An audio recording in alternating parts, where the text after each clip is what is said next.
வணக்கம் நண்பர்களே, இது நம்ம கேட்டி கேளுங்க தெரிஞ்சுக்கோங்க சேனல். பாம்பு எப்படி இரையை பிடிச்சு சாப்பிடுது, பாம்போட விஷயத்துல அப்படி என்னதான் இருக்குது, பாம்பு கடிக்கு எப்படி மருந்து தயாரிக்கிறாங்கிற மாதிரியான பாம்பை பத்தின சில தகவல் தான் இன்னைக்கு நீங்க கேட்டு தெரிஞ்சுக்க போறீங்க. அதுக்கு முன்னாடி உங்களோட அன்பான ஆதரவை சப்ஸ்கிரைப் பண்ணி தெரியப்படுத்துங்க. இந்த தகவல்கள் உங்க மனசுக்கு பிடிச்ச மாதிரி இருந்தா லைக் பண்ணுங்க, கண்டிப்பா உங்க ஃப்ரெண்ட்ஸ்க்கு ஷேர் பண்ணுங்க, நீங்க சொல்ல வேண்டியதை கமெண்ட் பண்ணுங்க. வாங்க வீடியோக்குள்ள போகலாம்.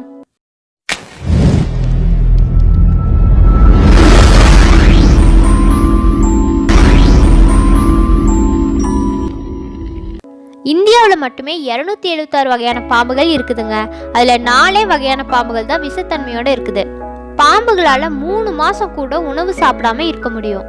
பாம்பு எப்படி இரையை பிடிச்சு சாப்பிடுதுன்னா, பாம்போட வாய்க்கு பக்கத்தில் இருக்கிற பிட்டுங்கிற சின்ன குழாய் மூலமாக பாம்பு சுற்றி இருக்கிற விலங்குகளோட வெப்பத்தை கனெக்ட் பண்ணி ஈஸியாக இரையை பிடிச்சு சாப்பிடுது.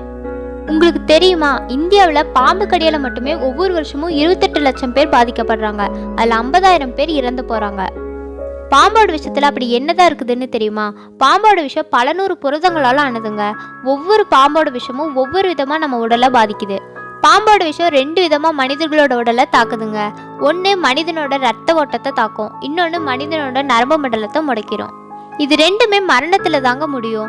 ரத்தத்துல பாம்போட விஷயம் கலக்கும் போது ரத்தம் சின்ன சின்ன கட்டியாகி ரத்த கசிவு ஏற்பட்டு மரணத்துல முடியுது. சில விஷயங்கள் நரம்பு மண்டலத்தை வேகமா தாக்கி நரம்புகளோட வேலையை செய்ய விடாம உடலை பாதிக்கும். இதனாலையும் மரணம் ஏற்படுது. இதுக்கு மருந்து பாம்போட நஞ்சில இருந்தே தயாரிக்கிறாங்க. பாம்புல இருந்து எடுத்த விஷத்தை நீர்த்து போக செஞ்ச அப்புறமா அதை குதிரை செம்பரியாடுல செலுத்துறாங்க. அப்புறம் இதோட உடல்ல உருவாகிற நோய் எதிர்ப்பு சக்தியை பிரிச்சு எடுத்து அதை விஷமுறிவு மருந்தா தயாரிக்கிறாங்க. பாம்புகளுக்கு பழி வாங்குற குணம் இருக்குதுன்னு மூட நம்பிக்கை இருக்குதுங்க. இதுல துளி கூட உண்மை இல்லை. மனிதர்களை பார்த்ததும் பாம்பு தப்பிச்சு ஓட தான் நினைக்கும். அதுக்கு ஆபத்து வரும்போது தன்னை காப்பாத்திக்கிறதுக்காக தான் கடிக்கும். மற்றபடி அடிப்பட்ட பாம்பு மனிதர்களை அடையாளம் வச்சு தேடி வந்து எல்லாம் பழி வாங்காதுங்க. பாம்புகளை தொந்தரவு செய்யக்கூடாதுன்னு யாரோ ஒரு நல்லவர் தான் அடிப்பட்ட பாம்பு கடிக்காம விடாதுன்னு சொல்லியிருக்கணும். பாம்புகளை நம்ம தொந்தரவு செய்யும் போது தான் கடிக்குது. நம்ம வாழ்க்கையிலையும் அதே மாதிரி தாங்க. நாம தான் நம்ம துன்பங்களுக்கு காரணம். நம்ம யாரையுமே தொந்தரவு செய்யாம இருந்தாலே போதும். யாரோட மனசும் வருத்தப்படாத மாதிரி அன்பா இருந்தாலே மற்றவங்களும் நம்ம மேல அன்பா இருப்பாங்க. இதே மாதிரி பல சுவாரஸ்யமான வீடியோக்கள் பார்க்கணும்னு நினைச்சீங்கன்னா கேட்டி கேளுங்க தெரிஞ்சுக்கோங்க சேனலை சப்ஸ்கிரைப் பண்ணி சப்போர்ட் பண்ணுங்க.